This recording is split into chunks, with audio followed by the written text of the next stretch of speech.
Okay, yesterday and this morning I had it pointed out to me that my DIY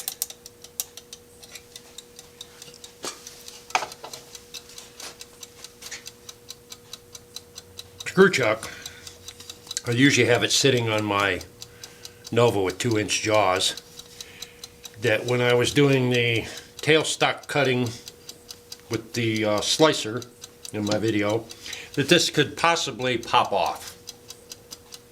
Okay.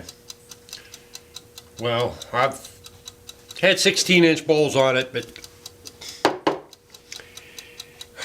for the sake of everyone's peace of mind, I'm now going to make one that threads directly onto the spindle,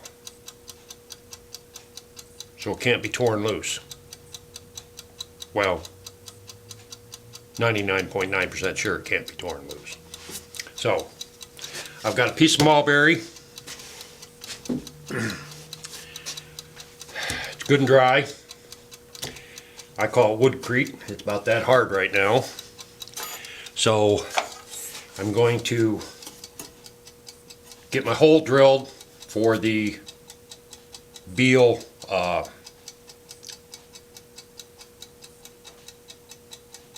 threader that does the spindle thing.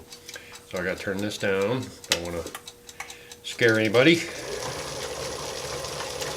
It's just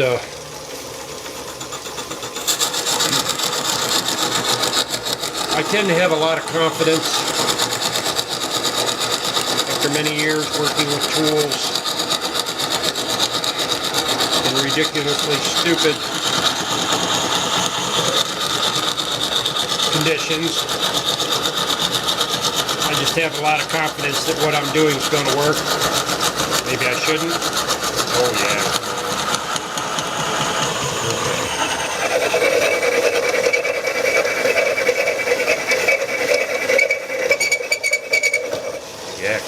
Yeah. All right. Now that's the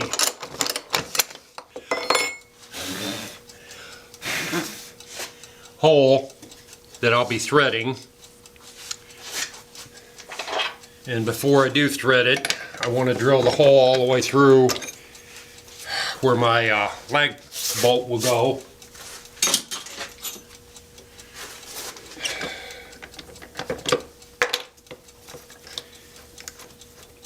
That way I'm not trying to do it with a handheld drill, which would probably and all wouldn't go well.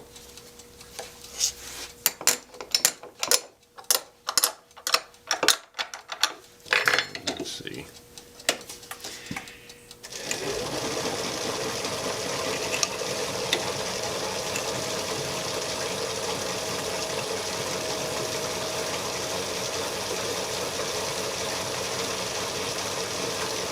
Okay, I guarantee you that's all the way through.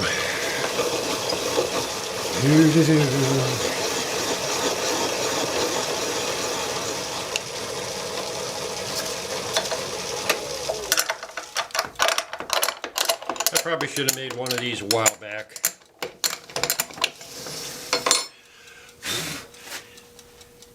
This piece of wood is was going to be a bowl, but I changed my mind.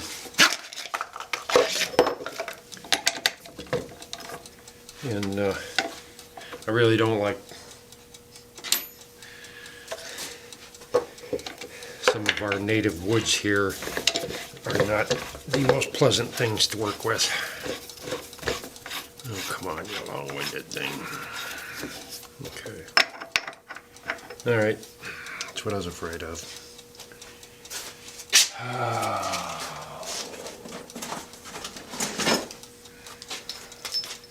Nope, that ain't gonna work. It's called get the wrench out. Okay, that'll work.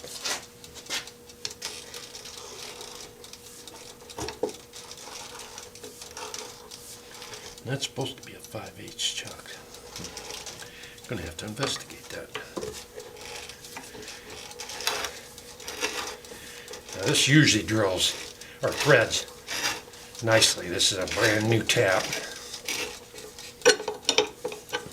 I mean, it can be a little off, and I can correct it once I get in there.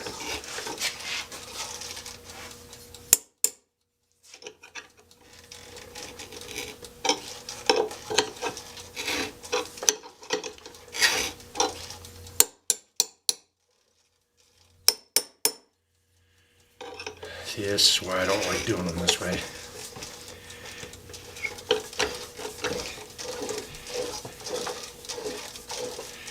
Okay, we're going to stop this for a minute while I thread it on the drill press. Alright, now that I'm thoroughly out of breath, the hole's now threaded to go on to the spindle. Ooh, where's that bit? I don't know, I was looking for one of my little pokey things here. Okay, now I'm going to install the bolt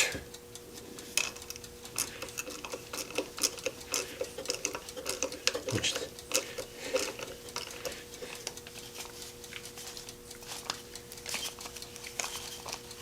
hopefully will thread in reasonably straight.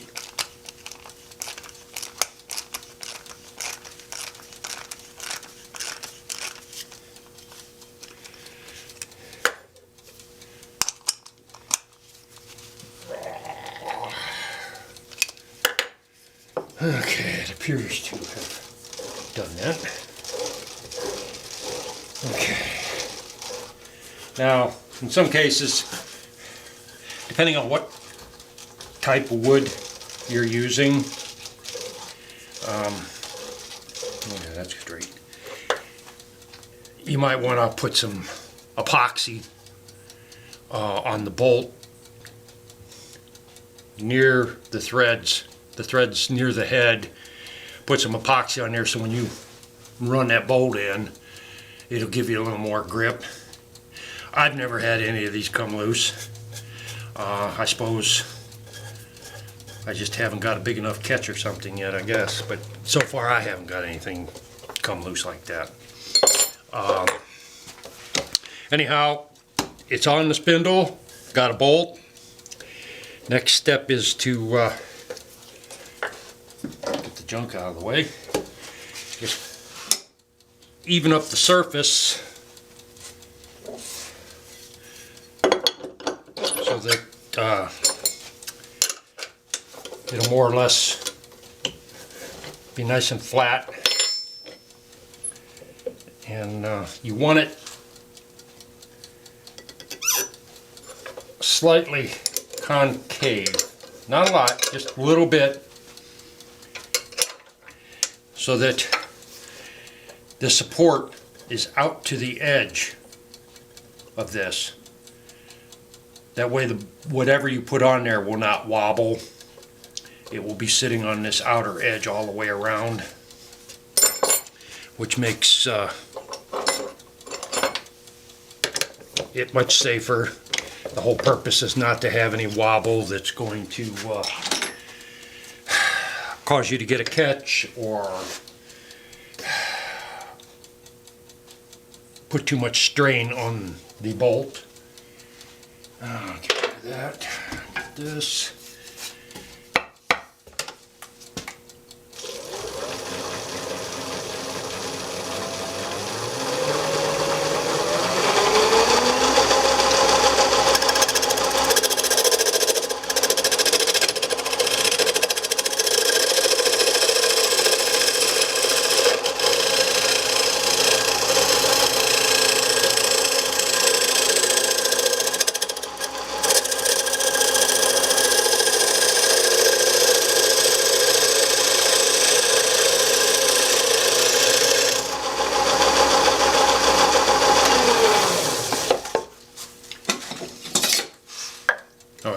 Plenty.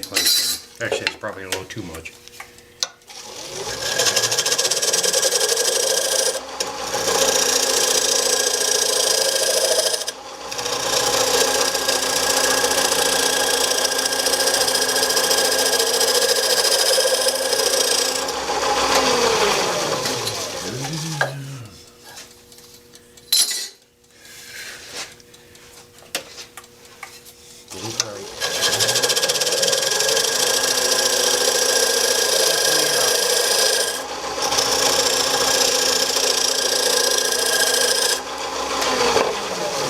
I know there's a lot of new turners out there that are fascinated with a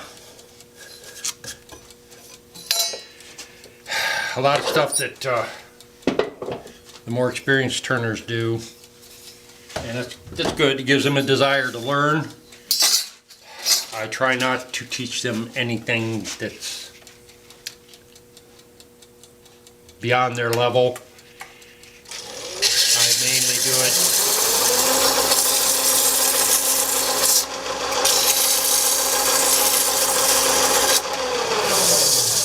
to try and inspire them. Get my other drill bit. Gotta have a drill to go with it. So if anytime there's, somebody, it's like, why do you put that stuff on there? It's more than a newbie or a beginner, or whichever group you happen to be on, can handle.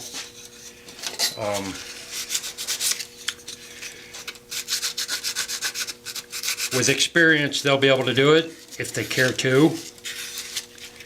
It's meant to inspire, not have them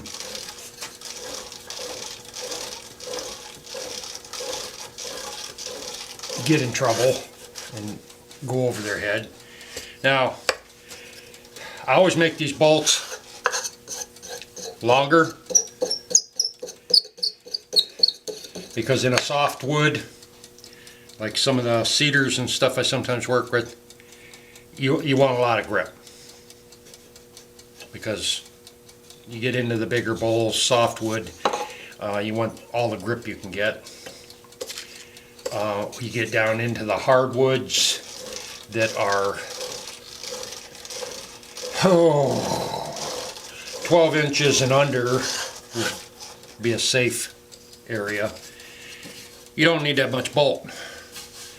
I've turned 12 inches on this. What do we got right offhand? That's 5/8 of an inch bolt sticking out, counting the little point, which basically holds nothing. So it's more like a 1/2 inch of threads is sticking out there. You can actually go smaller than that. That one would be a little too thick. You could put maybe an 1/8 of an inch washer on there for a small hardwood bowl. Excuse me. So that, you're dealing with something smaller. You don't want this point possibly going deeper than you want the bowl to go. So you can put these washers on there. That's basically all they are. Spacers, I guess would be a better name. But now, when I do my slicer thing, there won't be any chuck between the bowl and, no metal chuck between the bowl and the spindle. There'll just be the homemade screw chuck, which by the way is 6 inches in diameter. I could easily hold a 16-inch bowl on that. I usually don't have to. I have other chuck jaws and stuff, but if I needed to, I could hold a 16-inch bowl on here, no problem. Yep, that's it. So if anybody has any questions, just give me a holler. I'll be on the groups eventually. Okay. This is an add-on to my screw chuck video. I showed how I made one, and afterwards I got to thinking that there's a few more things that I should have put in the video. So this is an add-on. It comes on at the end. I'll just blend them together. Now Afterwards, I drilled, I don't know, I think it's a 5/16 hole, inch and a quarter deep, into the rim of the chuck. Okay, you may get the bowl or whatever off the chuck. Go ahead and put this on.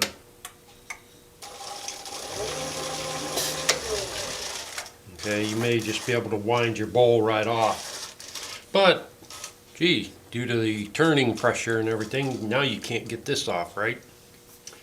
Well, that's a Phillips head screwdriver. Makes a nice toggle bar. You can use your spindle wrench, possibly just the hand wheel. I have oversized hand wheels, and you just give it a quick jerk to knock it loose. Now, if you got a big bowl on there, many times due to the diameter and the leverage from turning, they really get cranked on here, and the chuck really gets cranked onto the lathe. So, I ordered one of these things from JB Tools up in Michigan. Just a strap wrench. Goes pretty big. I mean, you can really wind it around some stuff. You can always, if nothing else, get it on a good large foot. But that way you can hold the screw chuck with your toggle bar, let's call it. Put this on the bowl and get the bowl started off. Then after you unwind the bowl, then you can unwind your screw chuck. I had one the other day that I turned on this. I don't know, it was about 12 inches in diameter. Luckily it had a nice tenon sticking out of the bottom. Yep, I couldn't get it off. I tried. So I just used the strap wrench, held this chuck in place until I got the bowl off. Then I was able to break this one loose and put my chuck back on, the regular 4-jaw chuck back on, so I could finish turning the inside. Now, most lathes come, they come with spindle wrenches. Well, since I built this lathe, and the spindle that I used is from a lathe that's been discontinued a long time, couldn't find a wrench for it. So I had to make a spindle wrench. So anybody out there that's lacking a spindle wrench, maybe on an old lathe or a used one they've bought, this is made from a lawnmower blade. A mulching one, as a matter of fact. It happens to be 1.5 inches. I could have bought a wrench, but I'd had to grind down a $75 wrench to get it to fit in my space, which is about 1/4 inch, maybe 5/16 tops. Well, I'm not grinding down brand new wrenches. So I went to my local lawnmower shop, and he had these unbelievable lawnmower blades. As you can see, whoever it was, you can't see the back, evidently liked mowing concrete. The blades have a nice bend to them.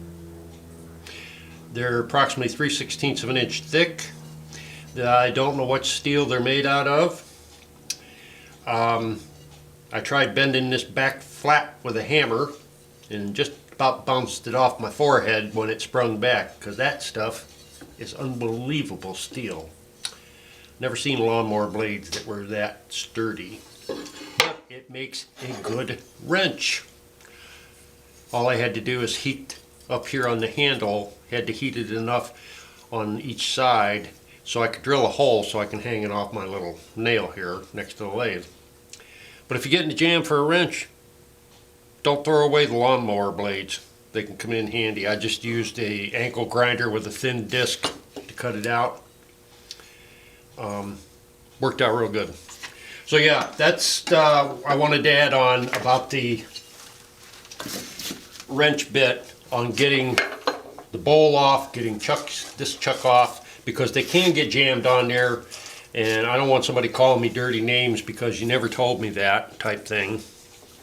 Now I've told you, now you can be prepared. You can probably make your own strap wrench, they're not that hard to do. But yeah, if you get one stuck, that's how you're going to have to get it off. Swearing doesn't work. I've tried it. You can swear at it all day and it won't come off there, so you might as well get the tools, get it ready, because you're going to get one stuck once in a while. Okay, that's my add-on. I'll get the video put together and posted, and hopefully it helps somebody out.